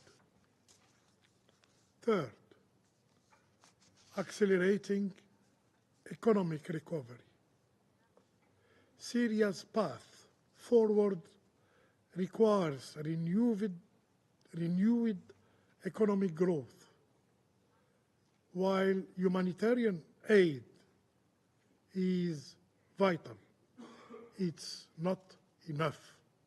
It's not enough. The A3 Plus calls on the international community to facilitate Syria's recovery process, including lifting unilateral sanctions that hamper economic progress. Dear colleagues, the A3 Plus remains committed to advocating for a stable, united Syria, recognizing that its stability is essential for the broader region. To the international community, the A3+ sends this clear message: genuine collaboration and constructive dialogue are essential to achieving the new Syria to which its people aspire. To the Syrian people, we say, it's time to silence the guns and work together for a brighter future for your country. I thank you. I now resume my function as President of the Security Council. I now give the floor to the representative of the Syrian Arab Republic. Thank you, Mr. President. It's our pleasure to see sisterly Algeria presiding over the Security Council. I would like to congratulate you and your delegation on assuming the presidency of the Council this month. We are confident that you will conduct its work wisely. We thank the U.S. delegation for conducting the work of the Security Council last month. Once again, I would like to congratulate Somalia, Pakistan, Denmark, Greece, and Panama, who recently joined the Security Council this month, and wish them success in their endeavors and efforts. I would also like to thank the outgoing members, Japan, Switzerland, Malta, Ecuador, and Mozambique, for their efforts during their membership in the past 2 years.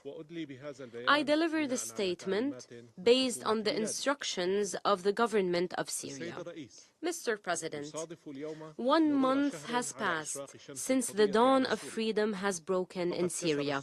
Syrians removed the chains of oppression and reclaimed the freedom of which they were deprived for decades. They got their dignity back, and they are now able to chart their own future and to build a new era to achieve the hopes and aspirations for which they sacrificed so much pure blood.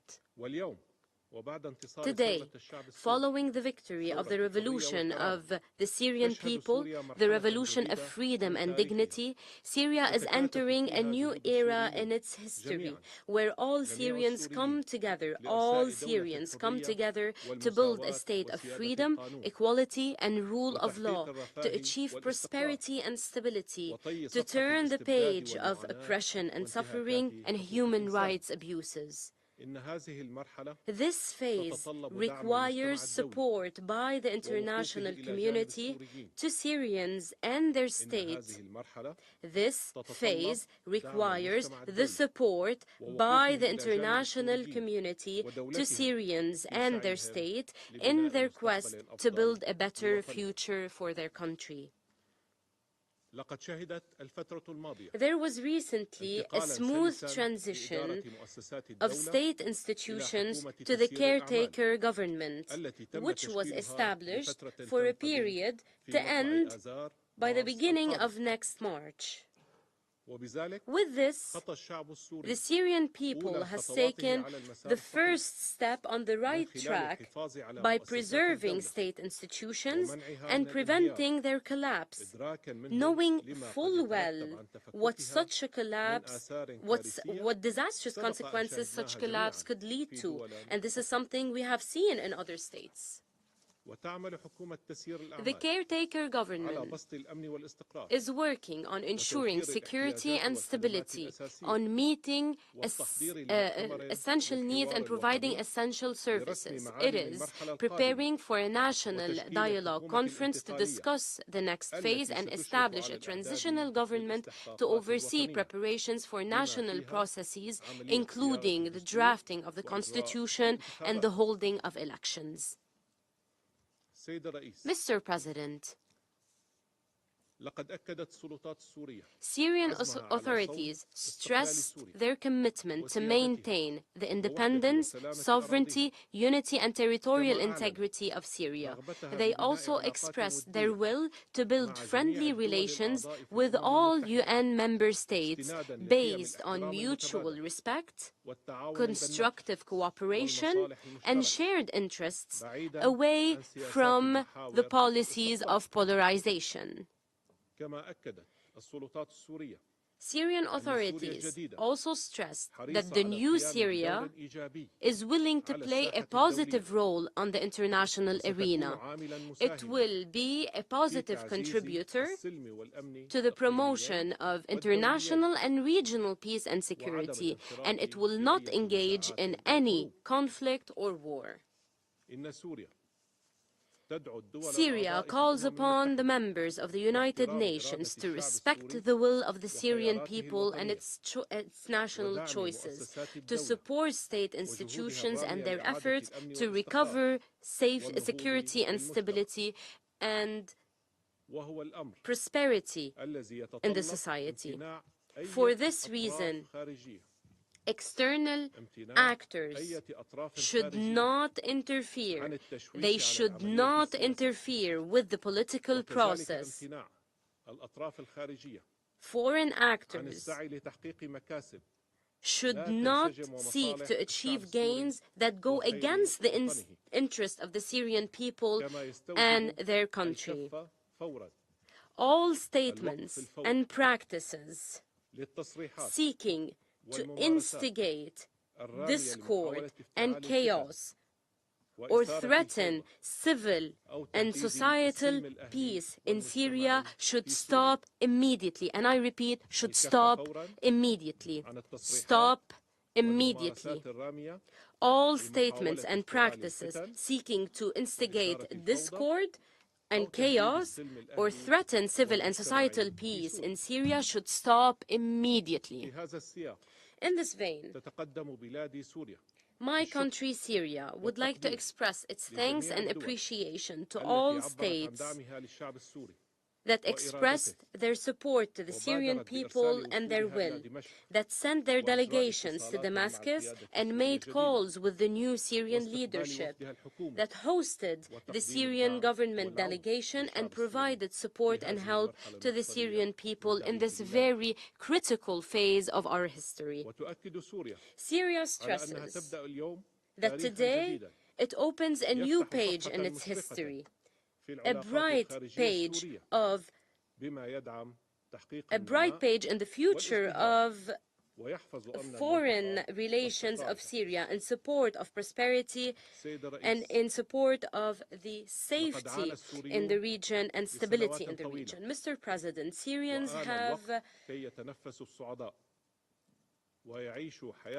suffered for long years. It is high time they breathed a sigh of relief and lived a dignified life just like other people in the world. It is high time to end the suffering, to enable Syrians to live in security and prosperity, to live a dignified life in their country, to build a better future for their country.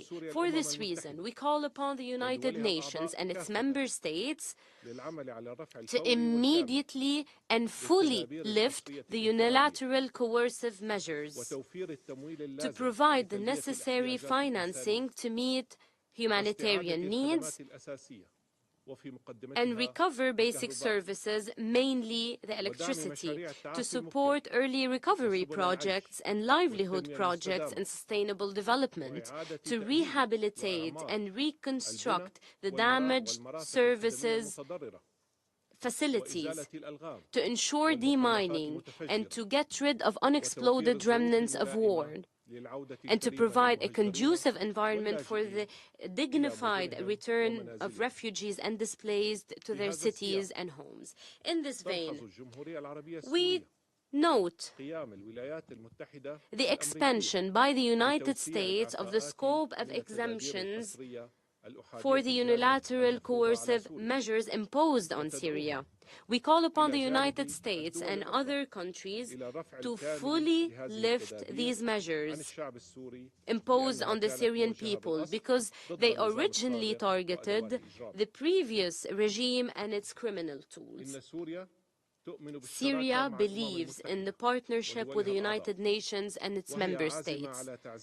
It is committed to promoting cooperation with it to improve the living and humanitarian conditions of Syrians, to provide them with basic services, to achieve their aspirations of a present and a future worthy of Syria's civilization, the blood of its martyrs, and the sacrifices of its people. Mr. President, Syria stresses the need to ensure that Israeli occupation entity does not take advantage of the current circumstances to violate Syria's sovereignty in an attempt to impose a new reality through their military incursions to new parts of Syria in Jabal al-Sheikh, Al-Qunaitra Governorate, and other areas. We stress the need to compel Israel to respect the 1974 disengagement agreement and relevant Security Council resolutions, mainly resolutions 242, 338, and 497, and ensure the withdrawal of Israeli forces from areas they have recently entered. The withdrawal of Israeli forces from areas they have recently entered and put an end to their aggressive practices against the people of these areas. It is important to respect the mandates of UNSO and UNDOF. Thank you, Mr. President. I thank the representative of the Syrian Arab Republic for the statement. I now give the floor to the representative of Egypt. Thank you, Mr. President. Mr. President, it is my honor to deliver this statement on behalf of the Arab group. We would like to thank you for holding today's meeting.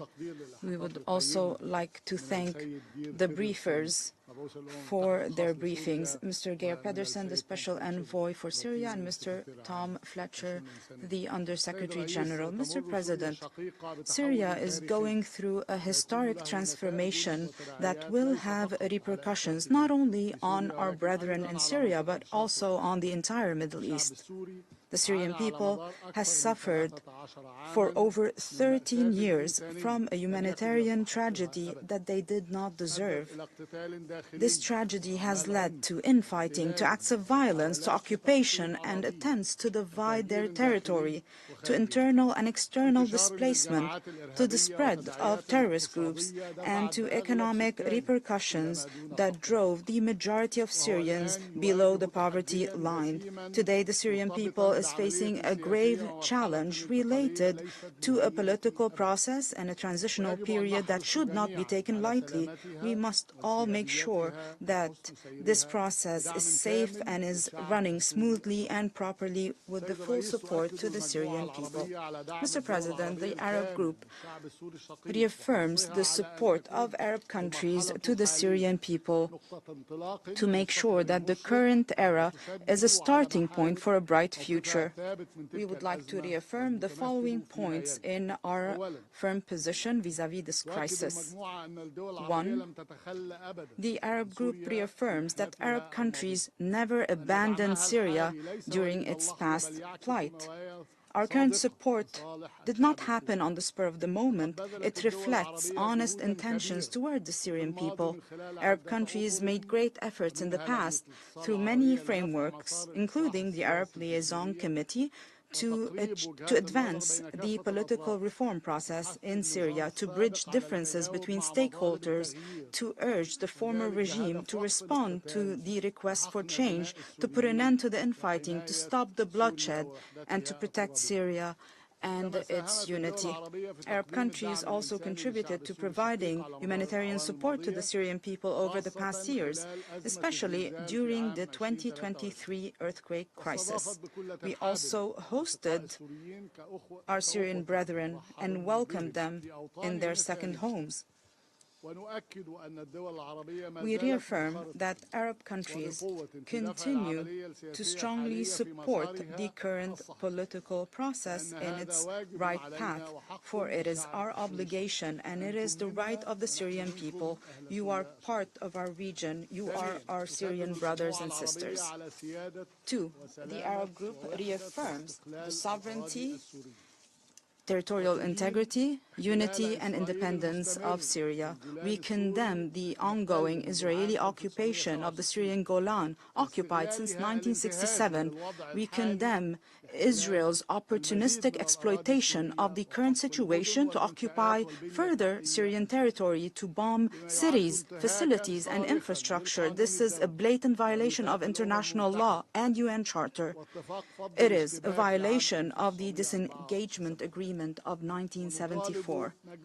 We call on the Security Council to intervene to maintain security and peace, to put an end to the Israeli act of aggression, to put an end to the Israeli occupation. We also call for the end of the illegal presence of all foreign forces in Syria.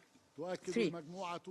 The Arab group stands in full solidarity with Syria and the Syrian people in this historic moment. We will continue to support efforts to rebuild the state through a comprehensive Syrian-owned and Syrian-led political process that includes all segments of the Syrian people and their national forces, that aims to ensure an active participation of all Syrians to build a better future for their state and to build national institutions with the support of the League of Arab States and the United Nations, pursuant to the spirit and principles of UN Security Council Resolution 2254, so that Syria can regain its natural standing. We also reaffirm that drafting this process will only take place when there is an end to the destructive external interventions, and all national parties in Syria must give precedence to the interests of the Syrian people above all other consideration, to guarantee the security, unity and sovereignty of Syria, to put an end to terrorism and to maintain the rights of the Syrian people without exception. 4. The Arab group condemns the activities of terrorist groups that seek to exploit the current void. It is important to strengthen all efforts to combat terrorism, given that this is an international risk that threatens the stability of the international community. 5. The Arab group calls for further efforts to address the current humanitarian crisis in Syria, to provide humanitarian support to the Syrian people, including by cooperating with relevant UN agencies. We also call for supporting reconstruction and for providing the necessary political, living and humanitarian conditions to start a voluntary, safe and dignified return for Syrian refugees and IDPs, and provide all necessary support in cooperation with relevant UN agencies. And we call for providing further resources to UN mechanisms, including the Syrian Humanitarian Response Plan that is still underfunded. In conclusion, Mr. President, the Arab group reaffirms its position vis-à-vis supporting Syria and not abandoning Syria. The security of Syria is the main cornerstone of our Arab national security, and we will maintain and protect the security of Syria as we maintain and protect the security of our countries. We will continue to stand with the Syrian people until they achieve their aspirations to a stable and prosperous country as soon as possible. Thank you, Mr. President. I thank the representative of Egypt, and I now give the floor to the representative of Iran. In the name of God, the compassionate, the merciful, Mr. President, I extend my heartfelt congratulations to Algeria on assuming the presidency of Security Council this month. I also warmly congratulate the newly elected council members, Denmark, Greece, Pakistan, Panama, and Somalia on their election.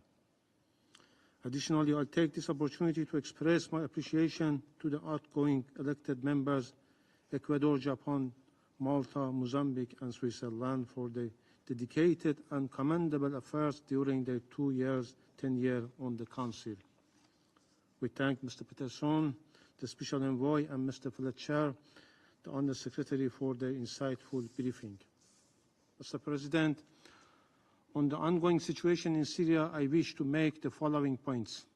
First, the Islamic Republic of Iran reaffirms its steadfast commitment to the Syrian sovereignty, independence, unity, and territorial integrity. Decision about Syria's future must be made exclusively by the Syrian people, free from any external interference or imposition. Iran advocates for the formation of an exclusive government through free and fair elections and a comprehensive national dialogue that ensure representation for all ethnic, political, and religious groups. We strongly believe that the principles and mechanisms outlined in the UN Security Council Resolution 2254 are essential and applicable to Syria's current situation. A key priority is the drafting of a new constitution, which will serve as the foundation for Syrian future governance. The timeline specified in Resolution 2254 is both practical and achievable, and any delays in this process risk deepening internal divisions and further destabilizing the country. Iran fully supports the efforts of the UN Special Envoy, Mr.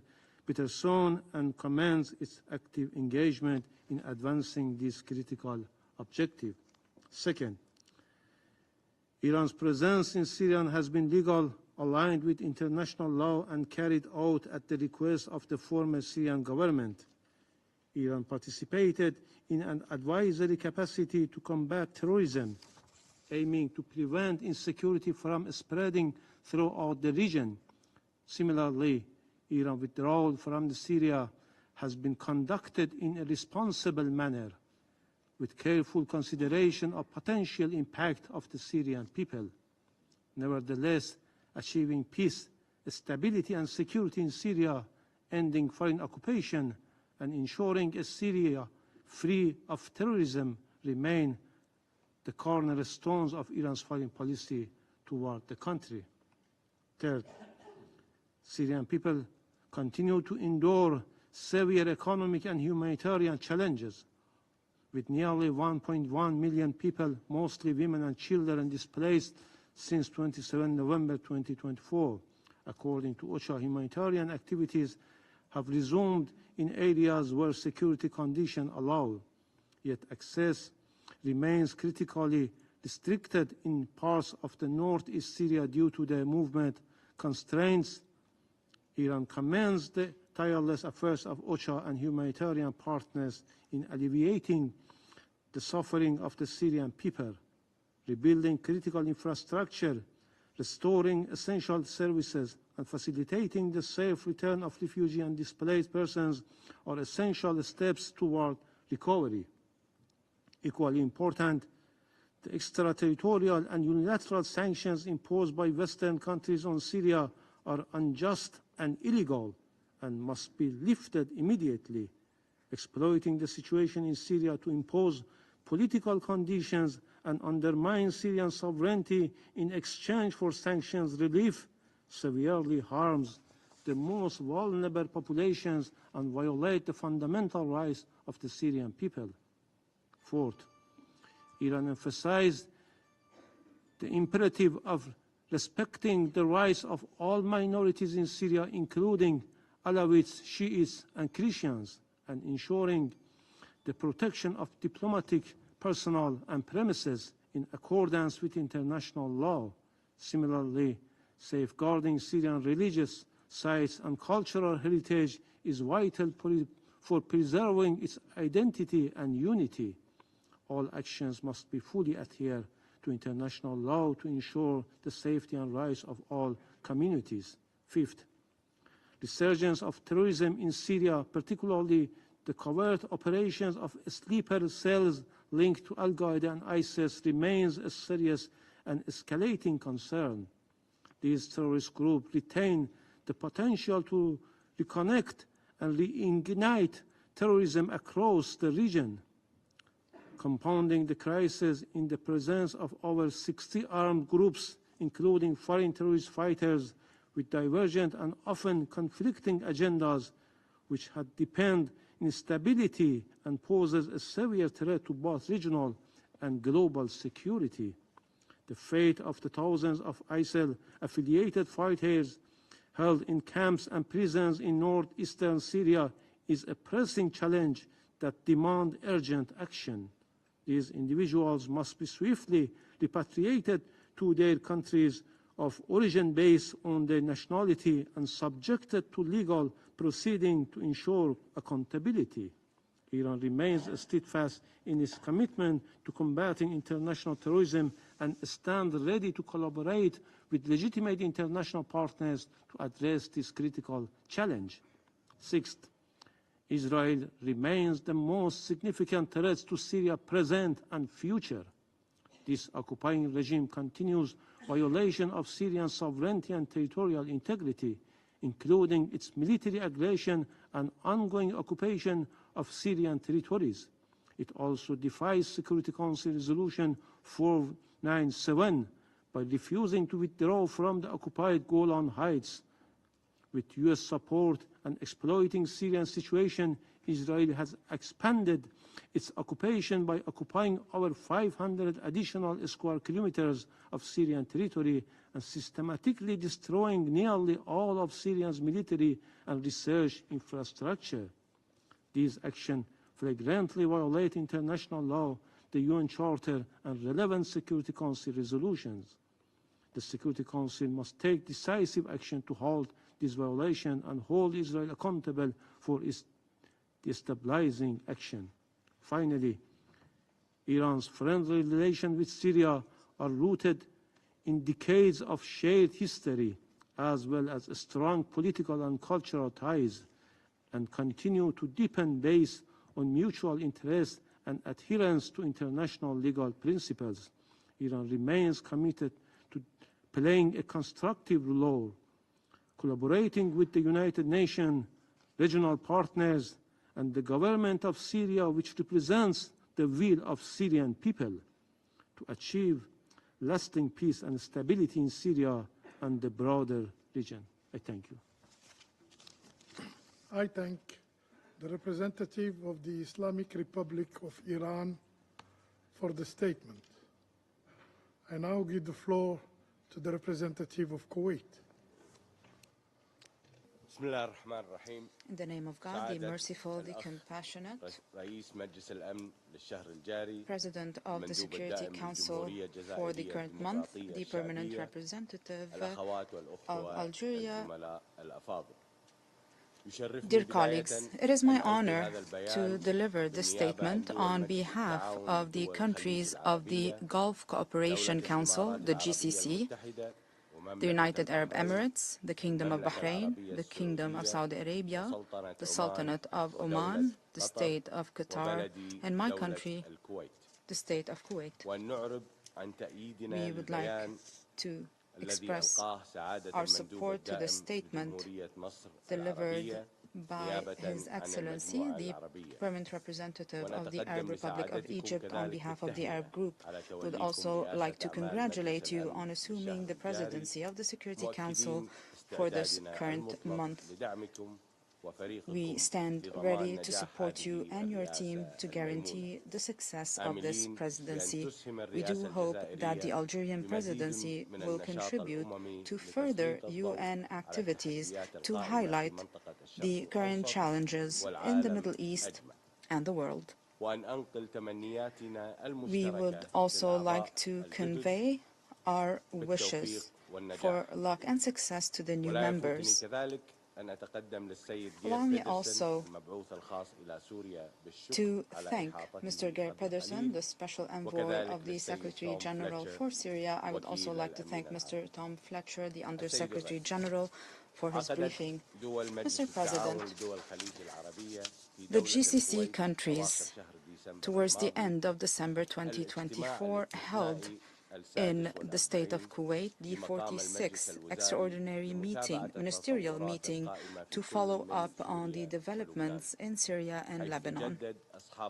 Their Excellencies reaffirmed the need for a safe and stable Syria. We chose to participate in today's meeting to reaffirm our determination to assist Syria at the political, economic, developmental, and humanitarian levels. GCC countries would like to reaffirm the following main principles to address the Syrian crisis. First, the need to respect the sovereignty, independence, and territorial integrity of Syria, to reject foreign interferences, to combat terrorism, extremism, and radicalization, and to respect religious and cultural diversity. Second, support the comprehensive and inclusive political transitional process and support the national reconciliation process and the efforts to rebuild the state and to encourage national unity and a comprehensive dialogue with the participation of all segments of the Syrian society to complete a political process that is Syrian-led with the support of the United Nations. Third, reaffirm that the stability of Syria is a cornerstone for the stability and security of the Middle East. GCC countries categorically rejects the repeated attacks by the Israeli occupation forces against Syria, and we call for their immediate withdrawal from the occupied Syrian territory. We reaffirm our position that the Golan is a Syrian territory, and we condemn Israeli settlement expansion operations in the occupied Golan, and we call for lifting economic sanctions imposed on Syria and on providing humanitarian support to the Syrian people. In conclusion, Mr. President, the GCC countries remain determined to support Syria and to stand by the Syrian people at all levels. We stand ready to support you, Mr. President, and your team to facilitate the work of the Security Council during this month and to contribute to maintaining international peace and security. God bless. Thank you, Mr. President. I thank the representative of Kuwait for his statement, and I give the floor to the representative of Turkey. Thank you, Mr. President. I would also like to thank the United Nations Special Envoy, Mr. Pedersen, and the Under Secretary General for Humanitarian Affairs and Emergency Relief Coordinator, Mr. Fletcher, for their briefings. And I express my wish to work with them closely in the future. Mr. President, while the end of the Assad regime brings hope for the Syrian people and the region, the challenges ahead remain immense. Years of unimaginable suffering and widespread destruction have left Syria in ruins. The material devastation, the regime's grave human rights violations, and the severity of the humanitarian crisis are evident.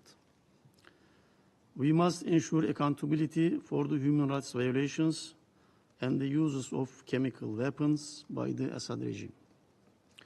Turkey continues to support the Organization of Prohibition of Chemical Weapons efforts to investigate and hold accountable those responsible for these chemical attacks. In light of the dramatically changed dynamics in Syria, it is imperative that we adapt our approaches to meet the pressing needs of the Syrian people. International community must adopt a constructive approach and facilitate a smooth transition in Syria. It is now time to address the Syrian people's urgent expectations for international support in rebuilding their country. Last month underscored that a wait-and-see approach is no longer viable. Swift and concrete actions are needed across multiple areas to restore normalcy to the Syrians' daily lives. Beyond humanitarian aid, there is an urgent need to build capacity for the public services and critical infrastructure. These are essential for the functioning of the state mechanisms, alleviating the suffering of Syrians, and facilitating the voluntary return of displaced from abroad. It is time for us, for the international community, to shift its focus from exclusively providing humanitarian aid to actively supporting Syria's stabilization, early recovery, and reconstruction. We also believe it is time for this Council to seriously consider the removal of sanctions and delisting measures. Recovery and reconstruction efforts cannot proceed without decisive action in this regard. We welcome the general license recently issued by the United States as an important first step, but it is imperative that the scope of the exemptions be expanded and time restrictions eliminated. Mr. President, we have all reaffirmed our collective resolve to uphold Syria's territorial integrity and national unity. And Turkey actively worked in the field for that for a long time. There is no place for terrorist organizations such as PKK, YPG, and Daesh in Syria. Turkey remains committed to preventing the resurgence of Daesh, which seeks to exploit the current situation. We must also dispel the illusion that YPG STF is separate from the PKK, which is targeting territorial integrity of Turkey and Syria. The rebranding efforts of the PKK have failed. There can be no peaceful and prosperous Syria while the PKK continues to occupy significant portions of Syrian territory. PKK's control over natural gas and oil resources must end, with these resources returned to the rightful owners, all Syrian people. Eliminating terrorism is a prerequisite for building the institutions of a peaceful and politically united Syria. Mr. President, Israel's continued military operations on the Syrian territory are deeply concerning. Such actions violate Syria's territorial integrity and undermine efforts to stabilize the region. The international community must take concrete action to address these lawful acts. Turkey stands firm in its commitment to ensuring a stable, unified, and secure Syria for the benefit of both Syrian people and the region as a whole. We consistently emphasize the importance of inclusive governance in our engagements with the new Syrian government. Our expectation is that the new administration will adopt an inclusive and pluralistic approach, preserving Syria's rich social fabric and adopting a constitution that guarantees basic rights and freedoms. These messages must continue to be conveyed through constructive engagement. The new government requires the support of the international community to fulfill its promises and to meet the expectations of its own people. We urge all member states to engage with Syria's new government and support efforts to stabilize the country, eliminate the terrorist threat, and strengthen its economy. Delaying these essential steps risks missing the opportunity to consolidate the stability has been achieved. Mr. President, since the first day of the Syrian conflict, Turkey welcomed and embraced the Syrian people and saved lives by the millions. As acknowledged by the UN, Turkey's facilitation of cross-border humanitarian operations in Syria has been a lifeline. For its part, Turkey will continue to play a key role in restoring normalcy for the brotherly people of Syria. We will spare no effort in supporting the rebuilding of Syria's institutional, economic, and physical infrastructure. In summary, Mr. President, during all these 14 years, Turkey stood up with its unique position on the border with 900 kilometers and with a lot of deep cultural relations with the brotherly people of Syria, always stood with the aspirations of the people. And hosted so many migrants, brothers from Syria, sometimes at the expense of its relations, even sometimes with allies. But now we are at a point to look forward collectively. I hope this Council will play a better, strong role in the future. My country is ready to cooperate with all of you on this field. Thank you. I thank the representative of Turkey. There are no more names inscribed on the list of speakers.